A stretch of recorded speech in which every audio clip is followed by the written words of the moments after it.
Op een deer in een diekje dat het Hoge Zuidland hiet, liggen zo'n snijn deze asbestplaten. Philip Kramer van de proefborkerij Kalmerwaard kreeg een snijtemorgen melding van Staatsbosbeheer dat het terrein vol lag met asbest. Dus ben ik wezen kijken en toen heb ik politie gebeld. Ja. Wat dacht u toen? Shit. Ja. Ja, maar dan komt er een hele hoop ellende en of ellende, ja, kosten naar ons toe waar wij eigenlijk niet op zitten te wachten. Nee. Want u bent dan verantwoordelijk voor het opruimen? Zoals het nu lijkt wel, ja. Het ligt bij ons op het terrein, dus ja, en daar worden wij verantwoordelijk voor gehouden.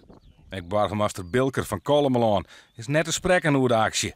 Nou, ik vind het rampzalig. Ik bedoel, we zitten hier in een natuurgebied, Nationaal Park nog, prachtige natuur. En dan dumpt men zoiets, dat kan natuurlijk absoluut niet. Dat is überhaupt verboden, maar ik vind het heel schandalig. Onder sporen is te zien dat het stwat een bad is met een kiepoonhanger. De gemeente Kolmelaan pakt de illegale stwat en het opsporen van de dierder of dierders heeg op. Daarom docht burgemeester Bilker een oproep ontsjoegen.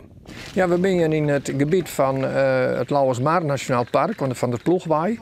Bij de proefboerderij zeiden wij dan altijd, dus van Triek.